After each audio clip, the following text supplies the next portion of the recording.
Hello, and welcome to my channel.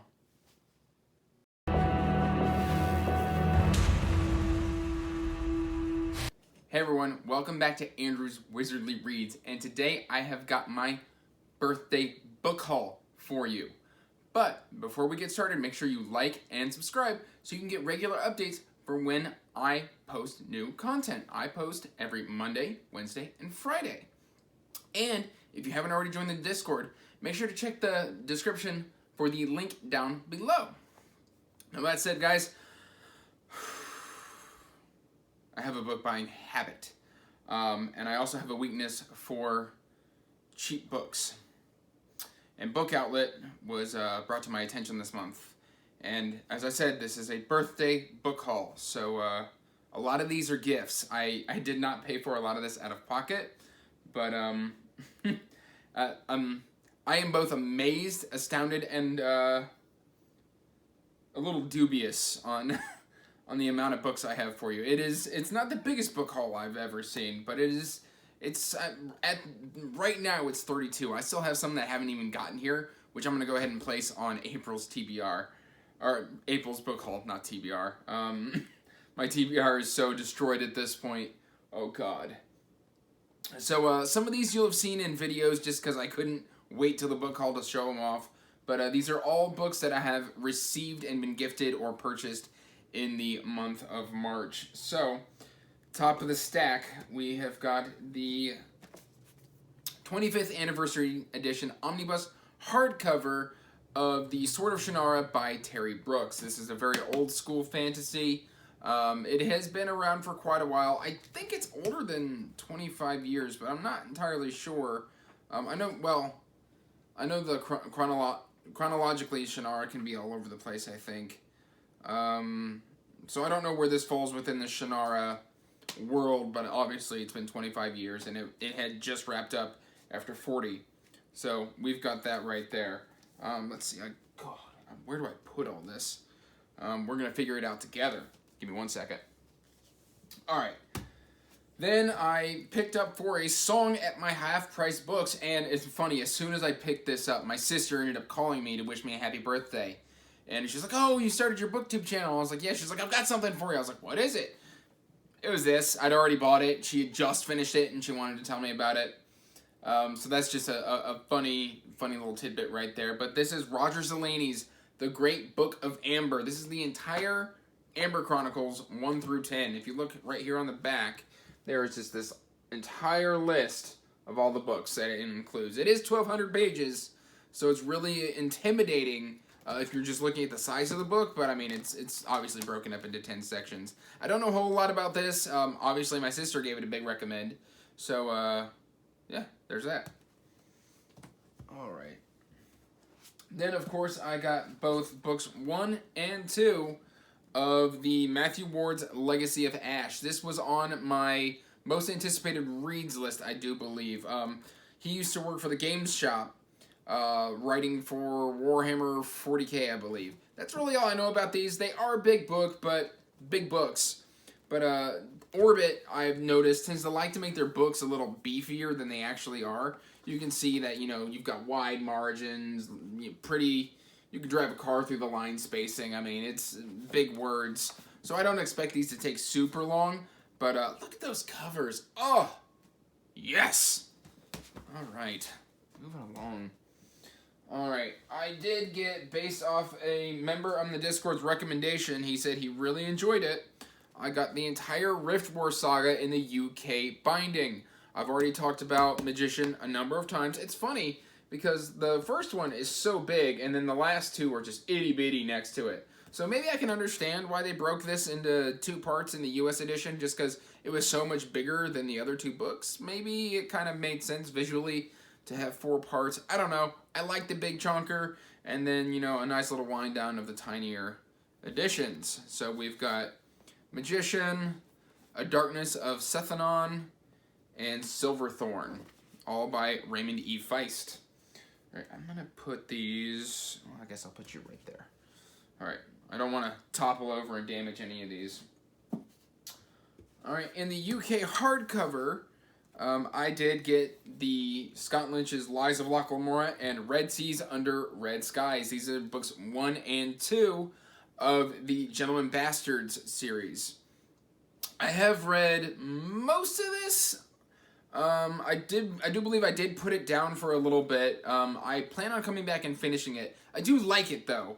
It is typically just low fantasy, just kind of a heist Ocean's 11 type fantasy. So there's those two. They're super shiny, super pretty.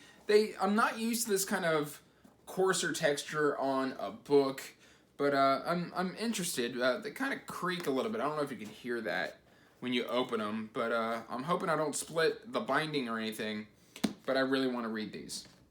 Okay, I'm going to have to start a new stack down here on the floor here soon. I did pick up the 8th book in Malazan Book of the Fall. 8th book? Hold on. I think To All the Hounds is book number 8. I won't be reading this till next year, but I mean, I was able to find this. These are super expensive to kind of track down, and of course, as soon as I found this, I looked and looked and looked, and then a week later, I walk into my local half-price bookstore, and there it is for $8.99 in fairly decent condition. I mean, not brand new condition, but it was in good condition. So I was a little salty about it. But I mean, it is super cool. I'm only on the 3rd book of Malazan, so I don't have any point of reference here yet. But I am liking what I'm reading so far. So super excited to get to that. I believe mid next year. I'm a completionist, so I wanted to collect the entire Malazan Book of the Fallen in the big trade paperback just because they're floppy and they sit nice in the hand, and yeah, love it. All right, starting a new stack over here. All right, this one I don't know a whole lot about. It is an older fantasy. I don't know if I put this in my classic fantasy recommendation. If I didn't, shame on me. I should have, even though I haven't read it. I got this based off of Nico from Nico's Book Reviews recommendation. He had gotten this exact bind-up, and he has read Storm Warden on it and seemed to like it. He's eagerly awaiting my thoughts, and I'm eagerly waiting to give them to him. Unfortunately, I believe this bind-up is out of print. So your best chance of scoring this, I mean, look at that cool artwork. It is an omnibus. There are 3 books in it.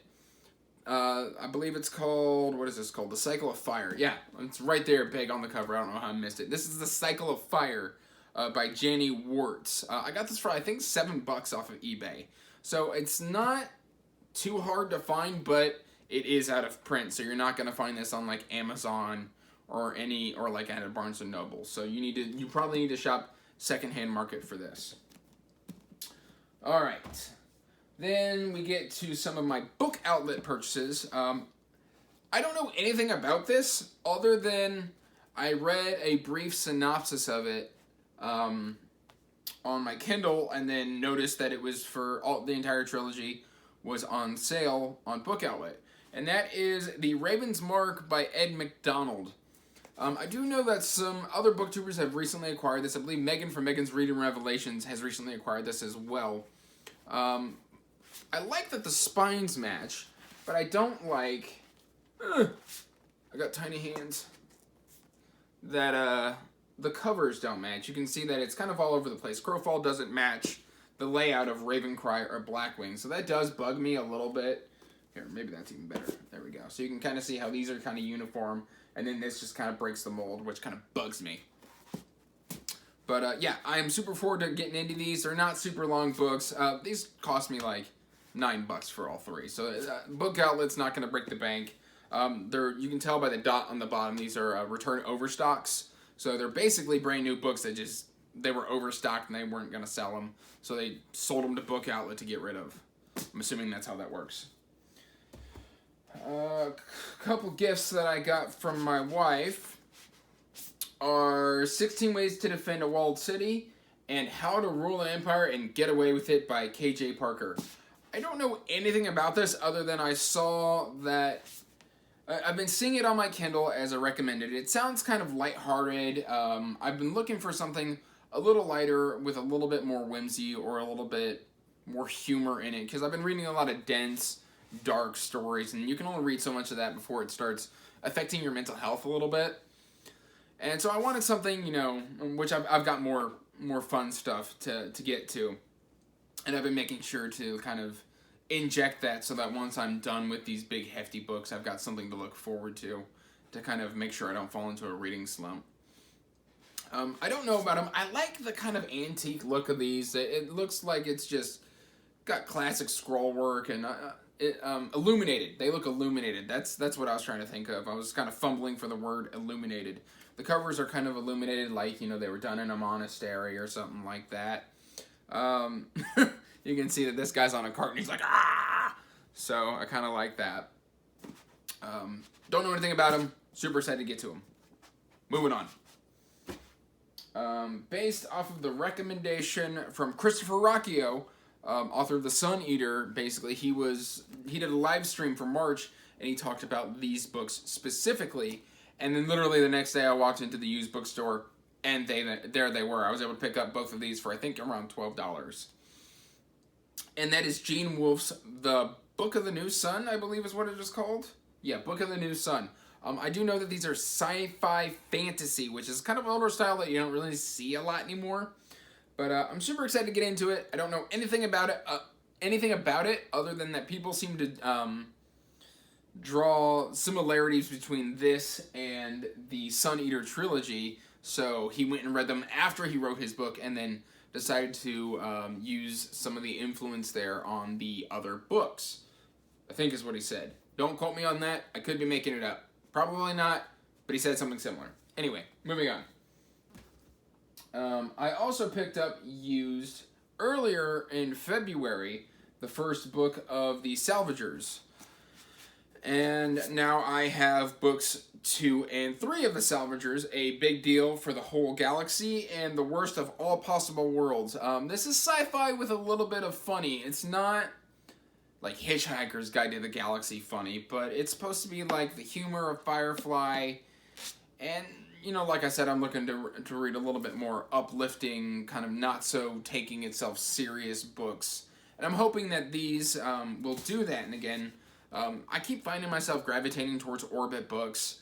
I keep finding authors that I love published by Orbit. So hopefully that stands true here. And then I've got a self-pub here. I was able to score this for like $3.55, like super on sale on Amazon. It is The Dark That Dwells, Matt Digman and Ryan Roddy. These are author booktubers, and they happened to just pop into my comment section one day, and they're like, oh, hey, and so I kind of checked them out, realized they had a book, realized it was sci-fi, and then they were like, oh, it's kind of like Star Wars mixed with Firefly. Again, if you tell me something's like Firefly, just take my money. Just, here, have it. Just, let me go get my wallet. I'll open it up to you. You can have a couple bills. Bam. So, I'm hoping to get into this. I've seen a couple other people get it, but I haven't really seen it make a lot of rounds. So, hopefully I really love this and I can really hype this up, because I'm super excited. I love the cover art. It just looks so pretty. Okay. Then I got, let's see, one of these is off of Book Outlet. Which are you? This one's off of Book Outlet. I got this for like $10. And then I got this one off of Amazon. And this is book 1 and 2 of The Last King of Ostenard, the sequel to Memory, Sorrow, and Thorn, which I read about 4 or 5 years ago. I'm planning on, look at the art though. It's just so cool. You see that? I have no idea if I'm in frame or if you can see that. But it's just gorgeous artwork. I read Memory, Sorrow, and Thorn, and then The Heart of What Was Lost. I read Memory, Sorrow, and Thorn in 2015. The Memory of What Was Lost in 2017. And then I've been waiting for this to be completed before I went and picked it up. I think the final book drops this year, so that will be perfect timing in order for me to get into it. So I'm super excited. I am completely brain dead. My thoughts have left me. Send help. Okay, and we're back. I am looking forward to get into this. Okay. These two are kind of eBay reads, or eBay purchases, not reads. Read off of eBay. It's the second and third book. I don't remember which is which. I'll figure it out eventually, though. But this is book 2 and 3 of the Coven series by R.A. Salvatore. And really, all I know is this is supposed to be Skyrim-ish. I enjoyed Skyrim enough to go ahead and purchase both books. I've got book 1 right there. Boom. Alright, it kind of reminds me of Aloy from Horizon Zero Dawn, so maybe. Here. Okay. And then I got these also used. Come here. Come here. So I got this. All 3 of these were half-price book purchases. Always buy thrift. You can get so much. You know, I realized this month that if you buy used books, you can get really good conditioned books for not a lot of money. And oh, hello. So we have a visitor. Okay. You can get. Oh, okay. You want rubs? You want in on the video? You want rubs? Okay. Oh, come on up. Say hi. Say hi. Mwah. Mwah. Can you get down? Okay, good girl. Oh no, don't knock over the books. Okay. But yeah, I went to a Barnes & Noble and I went to Half Price Books. And the price differences were staggering. So I got the first Omnibus set in the Long Price Quartet based off of a recommendation from the Library of Allenxandria. And I really don't know much about this, but it's supposed to take place over the lifespan of these characters. So I'm looking forward to that. I do have the second book also purchased from Book Outlet on the way here. It won't be here for like 10 days. Book Outlet takes forever. Alright. And then I was also able to score in hardcover for the price of just one of these. I don't know how to pronounce this. Kibola Burn and Nemesis Games, books 4 and 5 in hardcover of The Expanse. So I've got 1 through 3 back here, and now I've got 4 and 5. And then my absolute favorite, if you have not gone to Discworld Emporium, just in case you know where this is going, they sell these beautiful hardcovers that are very readable of Discworld books, and they sell them in sets. So you've got the Death set, you've got the Night Watch set, so you can get all the books in these sets, and then they are just absolutely gorgeous. This was a gift from my in-laws, and I could not be happier. We have got the Hogfather right there, the Thief of Time. Just look at the side. We got Reaper Man. Look at the side there. Look at the back, just kind of all the way the same across. We've got Mort right here, and we've got Soul Music. Now, they also got me the Night Watch set, but that won't be included until April's book haul. I say book haul. I can't haul like this anymore. I'm really running out of space. So don't expect me to constantly be doing 30+ book hauls because I can't afford it. Luckily, this is a birthday book haul. They asked me what I wanted for my birthday, and I just said books. Get me books. I want books. That's it. Of course, my wife did get me also this really cool Bookworm Candle. So it's got one of those wood wicks, which I didn't know was a thing, but apparently wood wicks are better than like wool-based wicks. They like last longer and they like have a more even heat. Who knew? It smells amazing. I'm gonna sniff it again just for. My wife's amazing, and I love her very much, and I don't deserve her. Anyway. Going on right along, that is a 32 book haul. Like always, guys, thanks for watching. Stay magical. Peace out. Bye.